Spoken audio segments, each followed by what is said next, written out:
तो आपका स्वागत है। आज पूरे 63 दिन हो चुके हैं कहानियां सुनाते हुए। मैं रजनीश आपके सामने रोज एक नई नई कहानी लेकर आता हूं और आज की कहानी है आजादी शम्मोजान की। लिखा है कृष्णा सोक्ति ने। तो आइए सुनते हैं आज की कहानी। भूरे भूरे, उसने आवाज लगाई। शम्मोजान की सीढ़ियों पर बैठा भूरा किसी नौजवान छोकरे को हाथ के इशारे से शम्मो के शरीर का नाप बतलाते हुए ऊपर आ पहुंचा और बोला, हाँ भाई, आज झंडियां लेनी ना।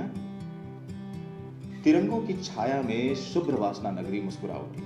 दीपमालाओं में अंधेरे खामोश आंगनों की सीमाएं भी जगमगा उठी। आज आजादी का त्योहार था। कोटि कोटि जन उल्लास में झूमते हुए राजमार्ग पर बिखर गए। घर बाहर सजे, बाजार सजे और सज गई रूप की वो दुकानें जहां रूप रोज रोज इस्तेमाल होकर बासी और श्रीहीन हो जाती है। शम्मो देवी ने अपनी रूखी सी कलाई पर पड़ी पीतल और कांच की चूड़ियों को छनकार कर किसी टूटे हुए अलसाए भाव में अंगड़ाई दी। सस्ती सी रोशनी सलवार पर गहरे गुलाबी रंग की कमीज और कमीज में लिपटी हुई थकी टूटी देह और देह में देह के भार से अकड़ी हुई एक औरत की हड्डियां जैसे चरमरा उठी। दरवाजे पर लगी रंग बिरंगी मोतियों की झालर होठों पर से आती हुई फीकी हवा से जरा हिलकर मौन हो गई।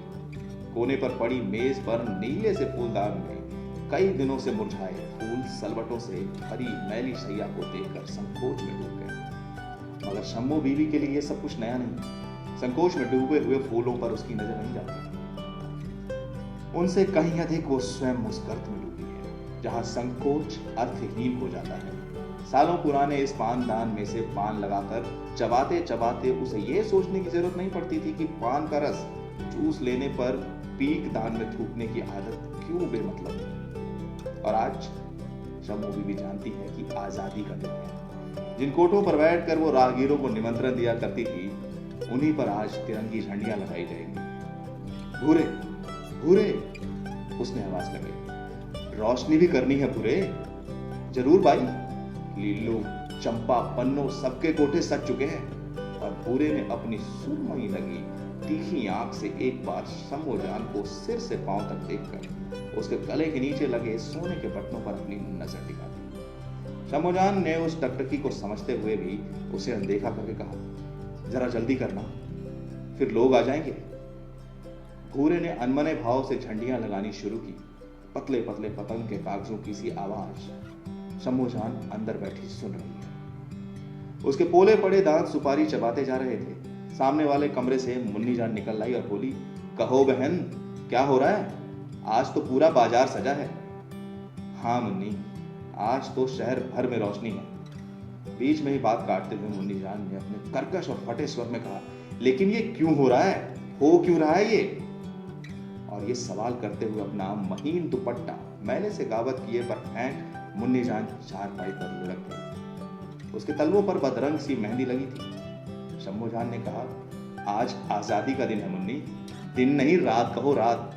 मुन्नी ने ऐसे चीख कर कहा मानो कहीं पड़ी हुई दरारों से फूटकर उसकी आवाज बाहर निकल आना चाहती हो। और वो अपने पपड़ी जमे होठों को फैलाकर हंस पड़ी। शम्मोजान ने सहानुभूतिपूर्ण दृष्टि से उसकी ओर देखा और कहा, मुन्नी कहते हैं आज लोगों को आजादी मिल रही है, जुलूस निकाल, जलसे हो रहे हैं। मुन्नी ने अपनी कमर कसी और तंग कमीज में से जरा लंबी सांस लेकर कहा, क्या कहा? आजादी? लोगों को आज मिल रही है आजादी। आजादी तो हमारे पास है। हमसे आजाद कौन होगा? शम्मोजान? हाँ?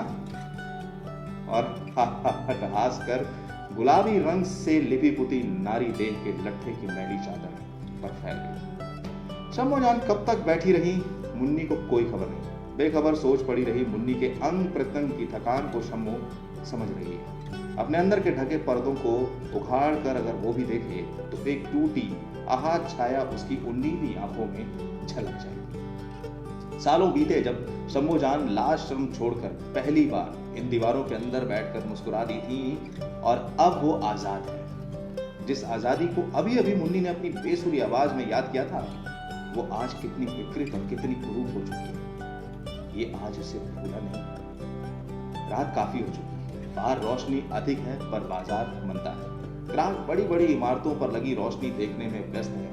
कितनी ही बाइयां तिरंगों से सजे अपने कोटों पर खड़ी खड़ी उन बाहों की प्रतीक्षा कर रही जो अधिक नहीं तो आज की रात तो उन्हें बांध सके। वो जानती हैं कि ये रोज रोज का टूटना, जुड़ना, छूटना, वर्षों से बस एक ही काम, अगर किसी दिन उस पर विराम आ गया तो तिथिल हो जाएगी। हाथों पैरों में धीमे धीमे बहता रक्त एक बार ही जम जाएगा।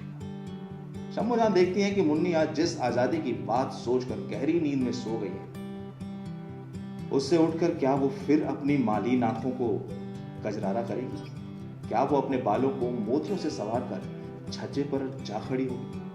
शम्भू को मुन्नी के लिए इसमें शक है, अपने लिए नहीं। वो तो अभी भी जग रही है, सोई नहीं। वो जो कुछ है अपने आप को भूली हुई नहीं, लेकिन भूलना क्या, उसे तो याद करने की जरूरत ही महसूस नहीं होती। ये ठीक है कि उसे अभी जिंदगी काटनी है, अपने को बेचना नहीं खरीदना है, ऐसे दामों में जिन्हें वो क्या, उसके कुल के वो सब देवी देवता भी ना चुका पाएंगे, जिनके द्वार पर उसने नहीं तो उसके पूर्व जनों ने नाक रगड़ रगड़ कर वो वरदान प्राप्त किया होगा। मगर वो सब कुछ क्यों दोहराए? मुन्नी जान को उसी बेहोशी में छोड़ शम्भू जान कोठों पर आ खड़ी। उसी समय भूरे ने अपने गलीज स्वर में कहा, बाहर चलो, आज अच्छी चीज लाया हूं। एक लंबी हूं के बाद क्षण भर विराम लेकर शम्भू ने एक बार अटकी सी नजर में से आजादी के चिरागों को देखा, हवा में खड़खड़कती हुई उन झंडियों को देखा और फिर अपने सधे सधाए कदम उठाकर कमरे की ओर चल। बाहर झंडे हवा में लहरा रहे थे, चिराग हल्के हल्के जल रहे थे, लोग आजादी से गले मिल रहे थे और अंदर शम्भू जान अपनी पुरानी आजादी बांट रही थी, जो उसके पास शायद अभी भी बहुत थी। तो ये थी कहानी आजादी शम्भू जान की, लिखा था कृष्णा सोती ने। आपको कहानी कैसी लगी नीचे कमेंट बॉक्स में लिख के जरूर बताइएगा।